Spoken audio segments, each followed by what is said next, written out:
Hi, best athletes. Today we have Dr. Kim Dawson to talk with us about mental health and performance. Dr. Dawson is a professor of sport exercise psychology at Wilfrid Laurier University in Waterloo, Ontario, Canada.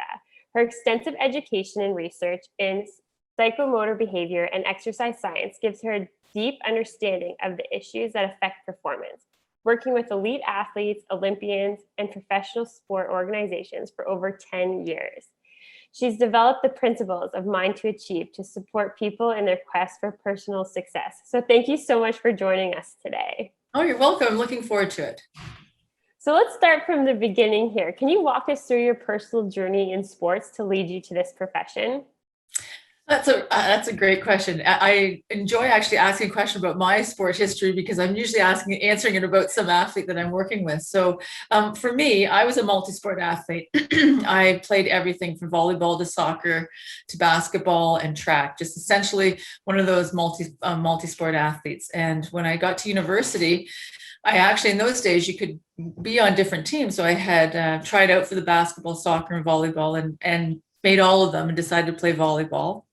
And always have appreciated the mental aspect of the game and understanding how important the resilience and the mental strength and building the confidence was. So I continued in kinesiology at the University of Waterloo. And then from there, I went and did my master's. And I was actually interested in those days about how do we get people to exercise more regularly. So I wasn't even into the performance aspect of it. So really understanding individual variables and how people think in terms of managing their own physical activity.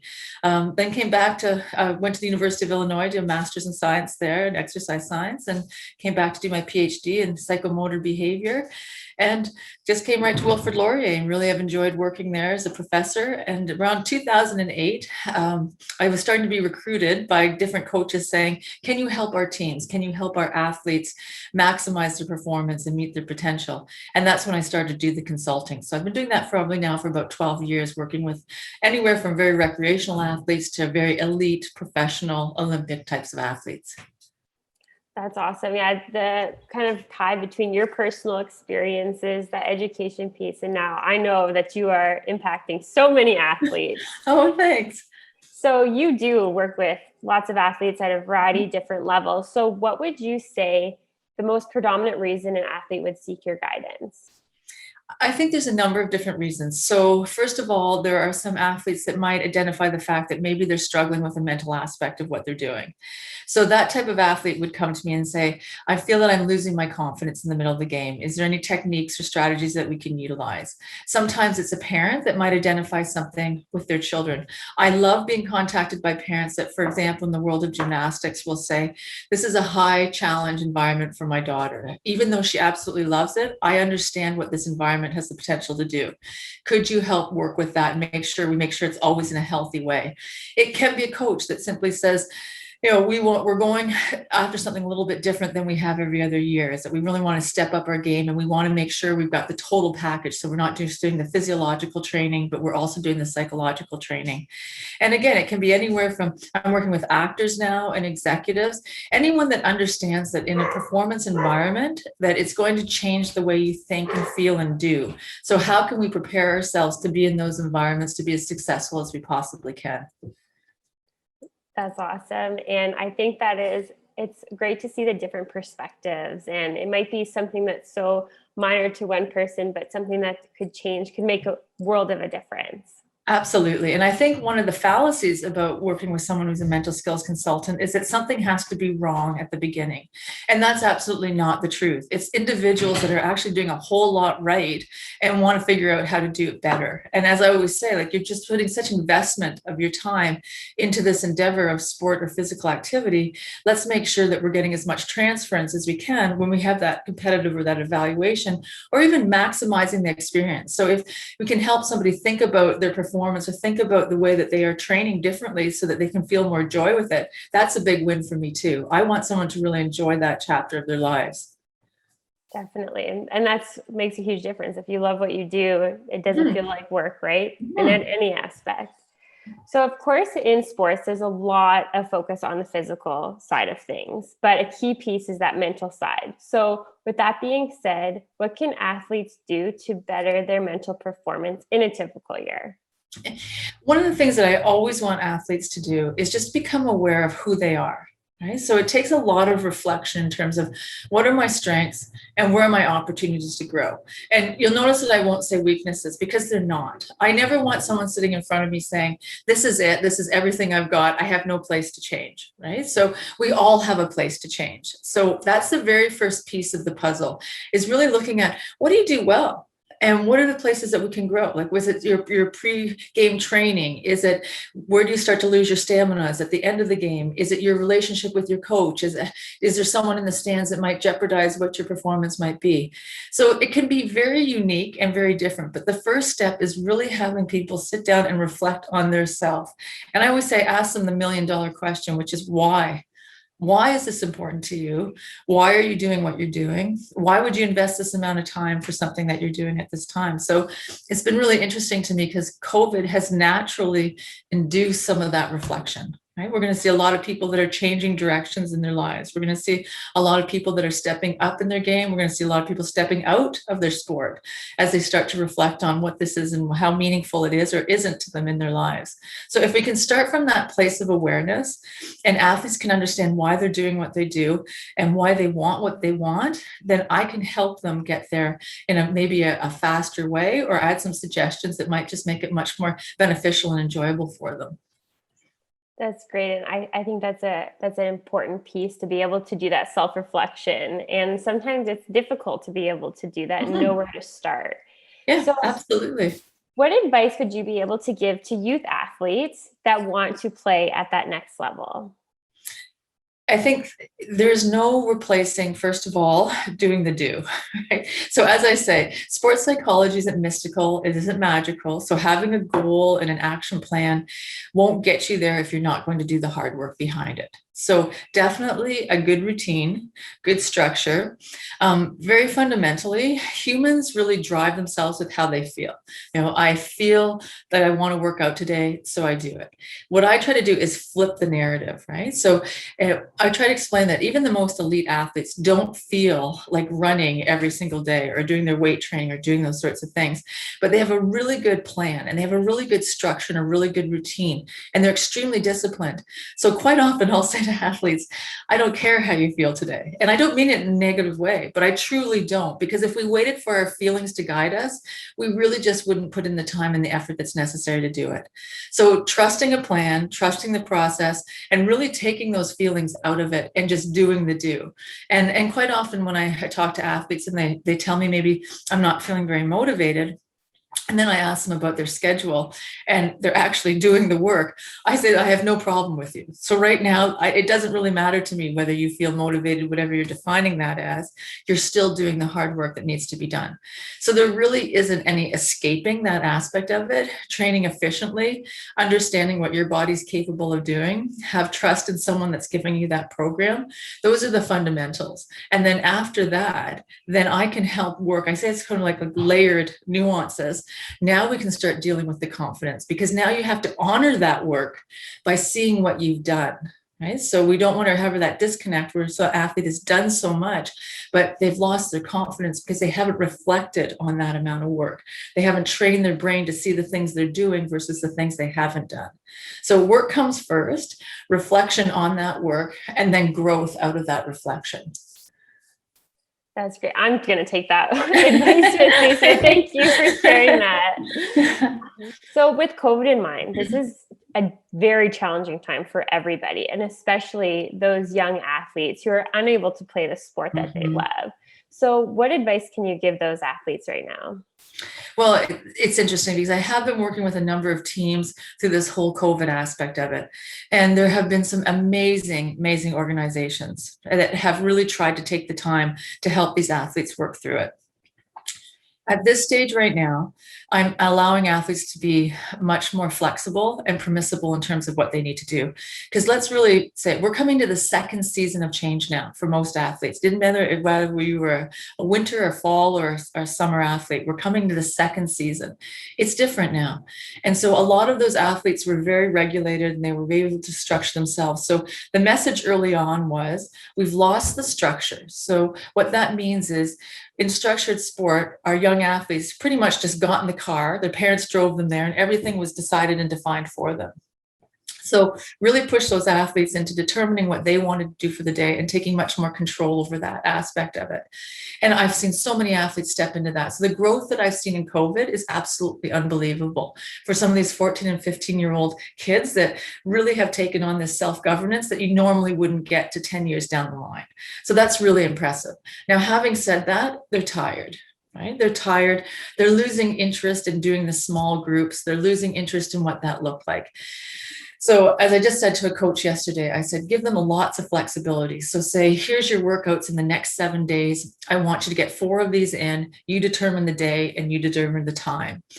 And being easy on ourselves right now in terms of, yeah, we want to be at about 80% capacity so that when things open up, we can up it into that 20%, but we don't have to be at peak fitness right now. So once you take that expectation off of young athletes, and it's really the parents that need to hear that an awful lot too, because they want their hockey players back. They want their gymnasts back. They want their soccer players back. So I'm really trying to encourage them to understand that if we can get, generic 80% of fitness, so whatever their sport is, that once they give that opportunity, they can take it up. That's all we need to do right now. And that seems to really be helping some of the young athletes that are feeling like, I'm not training at the same dosage as I was. Well, we don't have to at this point. We're ready to go into that periodization, but at this point, we're okay to be there. Yeah, definitely. I think that's amazing advice. And I think a lot of those athletes who are trying to get recruited too right now, what advice would you give them? Because it's really out of their control at this point of being able to have that next step ready to go. Well, and that's exactly it. So I just went through this whole process with my son, who's in grade 12, and he's a volleyball player. So he lost his U18 year. And one of the things I had to explain to people in the environment of what is university sport right now, people aren't moving because they didn't use up a year of eligibility at the university level. There's not a lot of change that's going on. So what that means is right from the get-go, it's more of a challenge, but it doesn't mean that you can't still have that opportunity. It might look like something different for you. Maybe you have to consider a facility that you didn't think that you go before. Maybe you're looking at colleges versus universities, US versus Canadian. There's lots of opportunities that are available. So figure out what that connection has to be. Right now, I'm finding that it's really a lot of references from coaches because these facilities cannot get out to actually see that athlete individually. Who can actually vouch for you? So even your video footage, even though there's the inclination to send a highlight reel that is only showing you in your best light, coaches want to see you in a number of different lights. So show how you deal with adversity, show how you play. If you're playing basketball and you're a defender and someone blows by you, what is your response? What's your next play? So as much as you can on tape. So I guess my things would be, one, get yourself a reference, someone that can speak on your behalf, that can say how you have performed or how you have handled things. Two, use a tape that shows exactly all the diversity in terms of what you are, and don't be shy in terms of having conversations and reaching out to individuals and communicating in terms of what you think your strengths are as well, because you have to hustle for it this year because the spots are so minimal. Definitely. I feel for those athletes right now and hoping that we can get back to some normalcy at some point. So yeah, there's really a double cohort almost. Right. But then let's look at it in positive signs. So my son was fortunate enough to be recruited by the University of New Brunswick for volleyball. So that's where he's heading off. Now his experience is going to be completely different because that second year crew has not seen competition. So it's going to be really nice for these kids coming in first year because they're not competing necessarily with the rookies are first and second year. So you've got 50% composite of those new positions. So there are some advantages for it as well. And also, I think depending on your stage of life, you might decide to kind of do a do-over year. So instead of pushing forward this year, and that was the approach we had in our house, is like, let's just fish, let's see what's out there. And if we don't like what those options are, we will control our narrative by deciding whether we would like to do an extra year before we actually go out and do it. So remembering that there's a whole bunch of different options and different ways of getting to the same outcome. So control as much as you possibly can. I love that. I'm gonna write that down after and put that next on my desk as well. So you talked about parents, and that's obviously a huge role in youth sport, and especially right now. So what advice would you give to the parents of the athletes? One of the things that I talk to parents about is that remember that you're a parent first and you're an athlete supporter second, because so many people's conversations with their children get so tied into that sport. Excuse me. And as much as I see that children are lost right now and youth are lost, parents are even more so lost. So I love a supportive parent. I don't believe in the story that these parents are overwhelming their children. I see a lot different where these parents really want their kids to have this opportunity. They want the best for them. But they also get some enjoyment from it, which is a good thing. You want an informed, educated parent. So I do love when a parent comes to me and we talk about, their children's success in this avenue. But I do want them also to understand that it's their children's lives in terms of what they're looking after and what they need to do. So providing an opportunity for them. And at the end of this, one of the things I usually say to people is, I may not know if your child is going to make the Olympics or make the NHL or make a university team, but I do know that one day their sport career will be over. And at that moment, you want them to still have a parent relationship with you. And just watching all the different documentaries, I was just watching the Tiger Woods documentary and just the narrative there. And that is just the resounding thing. If parents push too hard in that sport setting, it is the relationship that goes. It's the parent-child relationship that goes at the end of that time. So really being mindful of that, asking your kids about anything other than their sport, asking them about who they are, develop that whole child, engage in that relationship. And let the coaches, let the other people in their lives, let their personal trainers, let their strength trainers, let me deal with all the sport specific stuff. You just get to stand in there and support and provide the resources and applaud and be there and be the shoulder that they hug and be happy when they win and the one that consoles when they lose.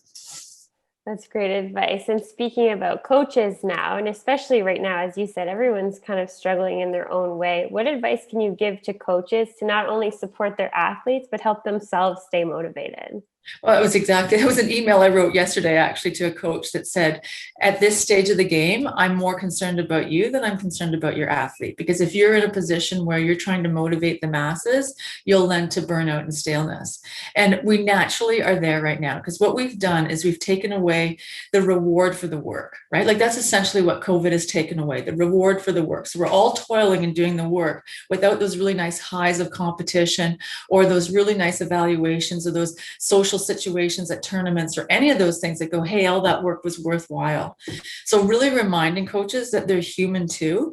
And while a lot of them have just been such done great things like Zoom meetings weekly and book clubs and all really some great suggestions that I gave and different things, I'm now saying, look, it's okay to adjourn groups. Like if we look at the stages of groups where they start to form and we go through them, adjournment is a possible in a necessary part of this group. So if we looked at university sports right now, we would all be ending our season. So don't try to fabricate it or keep it going. It's okay to have a really good, solid, reflective type of end in terms of where we were so that everybody for the month of April can really go to their individual corners and really figure out and energize themselves so they're not putting energy elsewhere all the time.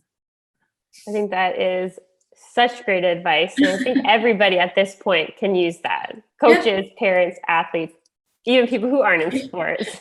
Including myself. I've cut down my consulting for the month of April because I just simply need to be able, usually when my athletes are going through or the coaches or the parents, it's very much third person for me. They are going to the Olympics. I'm helping them with their journey. This has been the first time in my life where I've been experiencing the same phenomena that they are experiencing.